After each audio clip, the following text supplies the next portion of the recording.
할렐루야.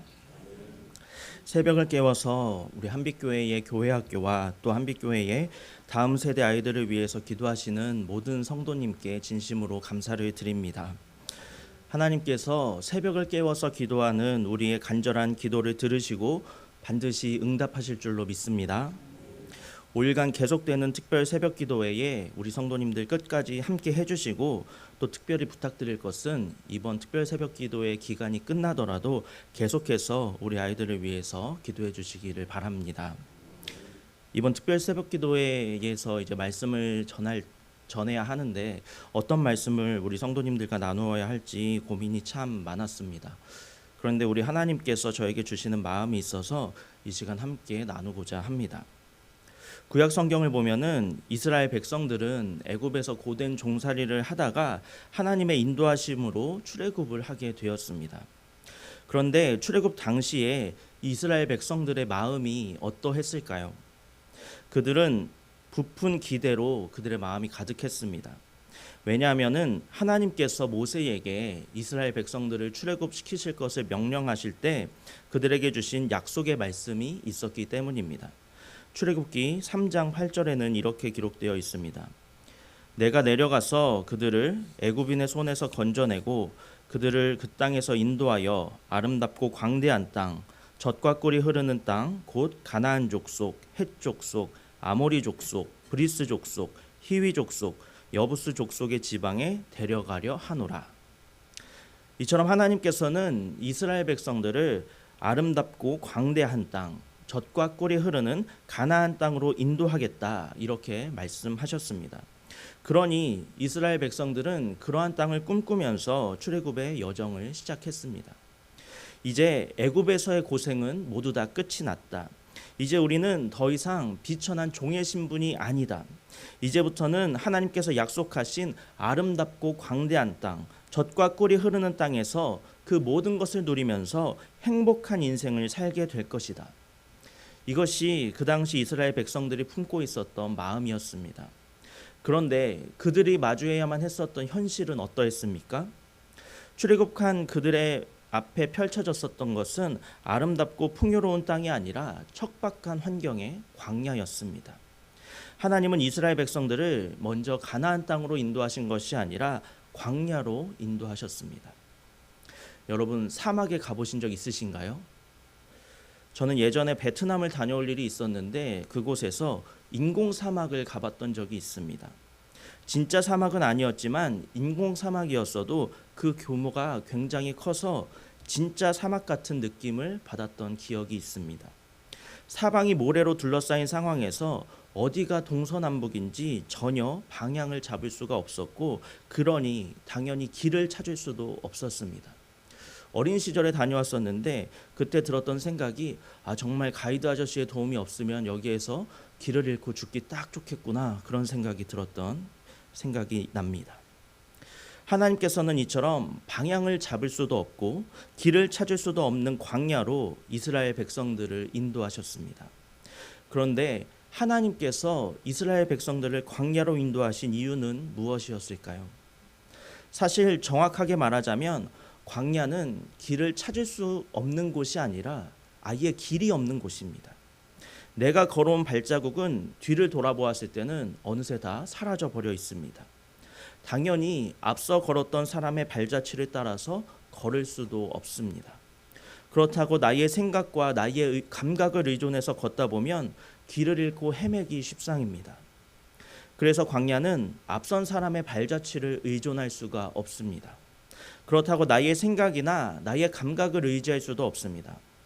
그렇다면 우리가 광야길을 걸어야만 할 때 우리가 의지할 수 있는 것은 무엇이겠습니까?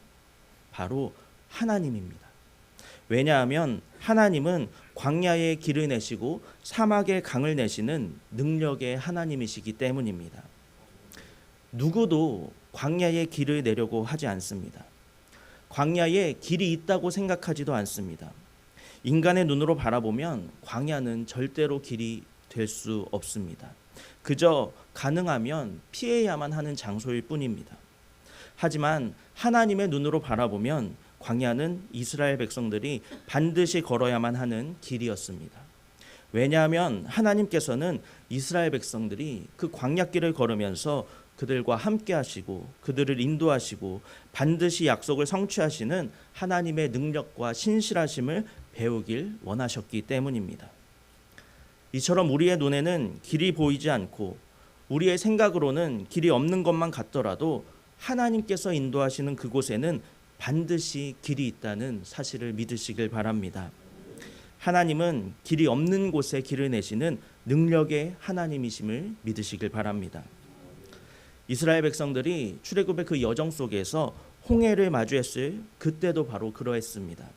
당시 이스라엘 백성들은 애굽의 군사들로부터 추격당하는 긴박한 상황에 놓여 있었습니다. 어떻게든 빨리 그 추격을 따돌려야만 하는 그런 상황이었습니다. 그런데 하나님께서는 그 긴박한 상황에 놓여 있는 이스라엘 백성들을 이번에는 홍해바다 앞으로 인도하셨습니다. 상식적으로 이해할 수가 없는 일입니다. 당시 이스라엘 백성들은 걸어서 이동을 하고 있었는데 하나님의 인도하심을 따라서 왔더니 눈앞에 망망대해가 펼쳐져 있었습니다. 그곳에 그들이 탈 수 있는 배가 준비되어 있었던 것도 아니었고 그렇다고 배를 만들 수 있는 재료나 충분한 시간이 주어진 것도 아니었습니다. 게다가 홍해바다는 헤엄쳐서 건널 수 있을 만한 곳도 아니었습니다. 누가 봐도 그들 앞에 펼쳐진 홍해바다는 길이 아니었습니다. 인간의 눈으로 바라보았을 때 그곳은 길이 아니라 빠져 죽을 만한 곳이었습니다. 이제 그들에게 남은 선택지는 애굽의 군사들에게 추격당해서 그들의 손에 죽임당하거나 아니면 홍해바다에 빠져서 죽는 것, 이것들밖에는 없는 것만 같았습니다. 그런데 바로 그 순간 하나님께서는 그곳에서도 길을 내셨습니다. 출애굽기 14장 21절 말씀입니다. 모세가 바다 위로 손을 내밀매 여호와께서 큰 동풍이 밤새도록 바닷물을 물러가게 하시니 물이 갈라져 바다가 마른 땅이 된지라. 아멘. 광야의 길을 내시고 사막의 강을 내시는 하나님은 이처럼 바다에서도 능히 길을 내시는 분이십니다. 인간의 시선과 인간의 생각과 인간의 경험으로는 길이 보이지 않고 길을 찾을 수가 없어도 하나님께서 일하시면 우리가 상상할 수 없었던 새로운 길이 열리는 줄로 믿습니다. 신약 성경에서도 예수님께서 바다에 길을 내시는 모습을 발견하게 됩니다. 마태복음 14장 25절부터 29절까지의 말씀입니다. 밤 사경에 예수께서 바다 위로 걸어서 제자들에게 오시니 제자들이 그가 바다 위로 걸어오심을 보고 놀라 유령이라 하며 무서워하여 소리 지르거늘 예수께서 즉시 이르시되 안심하라 나니 두려워하지 말라. 베드로가 대답하여 이르되 주여 만일 주님이시거든 나를 명하사 물 위로 오라 하소서 하니 오라 하시니 베드로가 배에서 내려 물 위로 걸어서 예수께로 가되. 아멘. 오병이어의 사건 이후에 예수님께서 바다 위로 걸어서 배에 타고 있었던 제자들의 곁으로 오셨습니다. 제자들은 예수님의 모습을 보고서 유령인 줄 알고 무서워하고 소리를 질러댔습니다. 그래서 예수님은 자신임을 밝히시고 제자들을 안심시켜 주셨습니다. 바로 그때 베드로가 예수님께 이렇게 말씀드립니다. 주님, 주님이시면 저에게 물 위로 걸어서 주님께로 오라고 말씀하여 주십시오. 베드로의 이러한 요청에 예수님은 베드로가 물 위를 걸을 수 있도록 해주셨습니다. 조금 전에도 말씀드렸듯이 우리의 시선으로 바라보면 바다는 결코 길이 될 수가 없습니다. 배를 타고 있는 사람들이나 바다를 길로 여기는 것이지 그렇지 않고서는 바다를 길로 여기는 사람은 없습니다. 그래서 예수님의 제자들도 배 없이 바다 위를 걸어오신 예수님을 보면서 유령이라 여기고 두려워 떨었던 것입니다. 하지만 예수님은 길이 없어 보이는 그곳에도 길을 내셨습니다. 그리고 그 길로 예수님이 직접 걸어서 제자들의 곁으로 오셨을 뿐만 아니라 그 길을 걷길 원했었던 베드로도 예수님께서 내어주신 그 길을 걸을 수 있게 해주셨습니다. 이처럼 예수님께서도 바다에 길을 내셨습니다. 그런데 그 길이 어디로 향하고 있습니까? 예수님을 향하고 있습니다. 베드로는 배에서 내려서 물 위로 걸어서 예수님을 향해 나아갔습니다. 이처럼 예수님께서 내신 길의 목적지는 바로 예수 그리스도입니다. 구약 성경에서도 마찬가지입니다. 하나님께서 내신 광야길도 홍해 바다길도 하나님께서 약속하신 가나안 땅을 향하고 있습니다. 그러므로 하나님께서 내신 길의 목적지는 바로 하나님의 약속입니다. 인생을 살아가다 보면 방황할 때가 있습니다. 어느 곳으로 나아가야 할지 길이 보이지가 않고 길을 찾을 수가 없고 길이 없는 것처럼 생각되어서 막막할 때가 있습니다. 하지만 우리의 눈으로 볼 때는 길이 보이지 않아도 실제로 길이 없을지라도 하나님은 우리를 위해서 길을 내시고 길을 여시는 줄로 믿습니다. 그리고 그 길을 통해서 우리를 하나님의 약속으로, 하나님의 나라로, 하나님의 곁으로 인도하여 주신다는 사실을 믿으시길 바랍니다. 지난 2011년에 우리나라에 3포 세대라는 신조어가 생겼습니다. 3포 세대는 사회적, 경제적으로 어려워서 연애와 결혼과 출산 세 가지를 포기한 세대라는 뜻입니다. 이 3포 세대는 후에 내 집 마련과 인간관계까지 포기한 5포 세대, 꿈과 희망마저 포기한 7포 세대, 그리고 모든 것을 포기한 M포 세대로 불리게 되었습니다. 왜 우리의 다음 세대가 이처럼 꿈과 희망마저 포기한 이런 세대로 불리게 된 것일까요? 자신의 힘으로 해결할 수 없는 문제 앞에서 어디로 나아가야 할지 몰라 길을 찾지 못했기 때문입니다.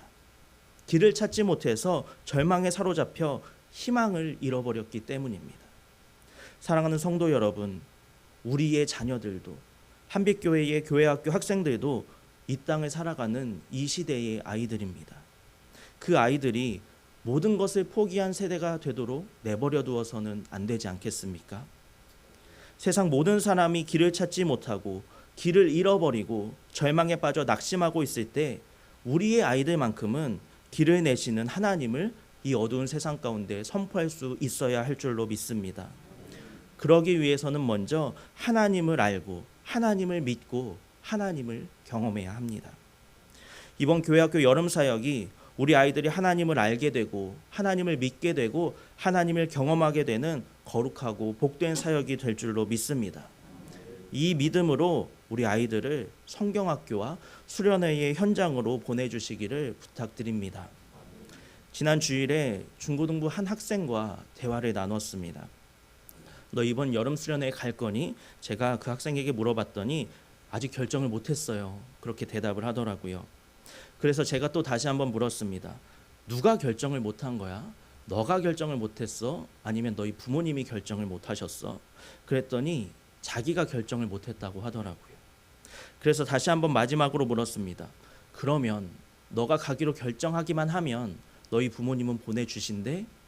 그랬더니 자기가 결정하기만 하면 보내주기로 약속하셨다고 하더라고요. 사랑하는 성도 여러분, 우리 자녀들 정말 예쁘지 않습니까? 사랑하는 자녀를 위해서라면 무엇이든 다 해주고 싶고 무슨 말이든 다 들어주고 싶은 것이 바로 부모의 마음입니다. 하지만 자녀의 의견을 존중할 수 있는 일이 있고 그럴 수 없는 일이 있습니다. 타협이 가능한 일이 있고 타협이 불가능한 일이 있습니다. 그 중에서도 특별히 믿음의 문제는 절대로 타협할 수 없는 일입니다. 믿음은 우리의 영혼이 죽고 사는 것이 달린 문제인데 이 문제를 어떻게 타협할 수 있겠습니까? 우리 아이들은 아직 믿음이 연약합니다. 아직 더 많이 자라나야만 합니다. 그래서 우리 아이들에게 성경학교와 수련회가 필요한 것입니다. 그런데 이 문제를 아이들의 선택에 맡겨두면 믿음이 연약한 이 아이들이 수련회에 가지 않겠다고 선택하는 것은 어찌 보면 당연한 일입니다. 왜냐하면 이 세상에는 핸드폰과 TV, 게임과 유튜브 등등 성경학교나 수련회보다 더 재밌고 즐거운 일이 훨씬 더 많기 때문입니다. 그러므로 이 문제는 아이들에게 선택권을 줄 것이 아니라 우리 부모님들이 아이들을 잘 설득해야만 합니다. 그리고 때에 따라서는 강권적으로 우리 아이들을 권면해야 할 수도 있습니다. 그래야 죽어가는 우리 아이들의 영혼을 살릴 수가 있기 때문입니다. 그런데 부모님들조차도 아이들을 성경학교나 수련회 현장으로 보내기를 주저하는 경우가 있습니다. 아이들의 의견을 존중해야 한다는 이유로 아이들을 보내지 않습니다. 그런데 무엇이 그리 중요해서 아이들의 사역의 현장으로 보내지 못하는 것입니까? 학원을 가야 하기 때문입니까? 공부를 해야 하기 때문입니까? 아니면 아이들과 다투기 싫어서, 문제를 만들기 싫어서 그러는 것입니까? 지금까지 우리나라 대부분의 학생들이 학원을 가고 공부하는 것이 옳은 길이라고 여겨서 그 길을 걸어갔습니다. 그런데 그 길을 걸어갔었던 학생들이 맞았던 결말이 무엇입니까? 모든 것을 포기한 M4 세대의 등장입니다. 한마디로 그 길은 옳은 길이 아니었다는 것입니다. 그 길의 끝에는 꿈도 희망도 존재하지 않습니다. 오히려 절망만이 가득하여서 전 세계 10대 자살률 4위, 20대 자살률 1위라는 불명예를 안게 되었습니다. 하지만 하나님께서는 길이 없는 이 세상에 길을 내십니다. 희망이 없는 이 세상에 진정한 희망이 되어 주십니다. 그 희망이 되신 하나님께로 나아가는 길을 열어주신다는 것입니다. 예수님께서 우리에게 이렇게 말씀하십니다. 요한복음 14장 6절 말씀입니다. 예수께서 이르시되 내가 곧 길이요 진리요 생명이니 나로 말미암지 않고는 아버지께로 올 자가 없느니라. 아멘. 이처럼 예수님은 우리를 위해서 길을 내어주실 뿐만 아니라 직접 길이 되어주셨습니다. 우리는 그 길을 따라서 희망이 되시고 생명이 되시는 아버지께로 나아갈 수 있다는 그 사실을 믿으시길 바랍니다. 이번 성경학교와 수련회를 통하여서 우리 아이들이 길을 내시고 길이 되어주시는 주님을 만나고 경험하고 믿게 되는 거룩한 역사가 일어나게 될 줄로 믿습니다. 이 새벽에 아이들을 위해서 기도하시고 또 결단하시기를 바랍니다. 아이들을 잘 설득해서 성경학교와 수련회에 보내겠다. 말로 설득하기가 어렵다면 용돈도 많이 주고 맛있는 음식도 먹이고 또 때에 따라서 강권해야만 하는 상황이라면 강권을 해서라도 우리 아이들을 은혜의 자리로 보내기로 결단하시기를 바랍니다. 그러한 부모님의 믿음의 결단 위에 하나님께서 부어주시는 놀라운 은혜가 임하여서 우리 아이들에게 아름다운 믿음의 전수가 일어나게 될 줄로 믿습니다. 하나님께서 반드시 우리의 기도와 결단 위에 역사하실 것입니다. 세상 모든 사람이 길을 잃고 희망을 포기할지라도 우리 아이들은 하나님께서 내어주시는 그 길로 걷고 희망을 잃어버린 이 세상에 진정한 소망 되시는 하나님을 선포하게 되는 거룩한 여름 사역이 될 수 있도록 계속해서 기도해 주시기를 부탁드립니다. 함께 기도하겠습니다. 우리의 기도를 들으시고 우리의 기도에 응답하시는 신실하신 하나님, 우리가 새벽을 깨워 우리의 자녀들과 우리 한빛교회 교회학교와 한빛교회의 다음 세대 아이들을 위해 기도하게 하심에 진심으로 감사드립니다. 이 새벽에 우리가 한 마음과 한 뜻으로 올려드리는 간절한 기도를 들으시고 응답하실 줄로 믿습니다. 우리의 기도를 사용하여 주시고 우리 한빛교회 교육부 여름사역 위에 역사하여 주시옵소서. 특별히 이번 여름 사역을 통하여서 우리 아이들이 길을 내시는 하나님을 만나길 원합니다. 하나님을 알지 못하는 세상은 길을 잃고 희망을 잃고 절망에 빠져서 모든 것을 포기합니다. 하지만 하나님은 우리를 위하여서 길을 내어주실 뿐만이 아니라 직접 길이 되어주시고 진리와 생명이 되어주시며 우리의 산 소망이 되어주시는 줄로 믿습니다. 이번 여름 사역을 통하여 하나님께서 우리 아이들을 만나주시고 길을 내시는 하나님의 놀라운 능력을 경험하게 하시어 세상이 말하는 길이 아니라 주님께서 내시는 길로 걸어가는 우리 아이들이 되게 하여 주옵소서. 아직 결단하지 못한 부모와 아이들에게 결단할 수 있는 믿음을 주시고 많은 아이들이 하나님께서 베풀어 주시는 은혜를 경험할 수 있도록 모든 상황과 환경과 마음을 주관하여 주옵소서. 예수님의 이름으로 기도합니다. 아멘.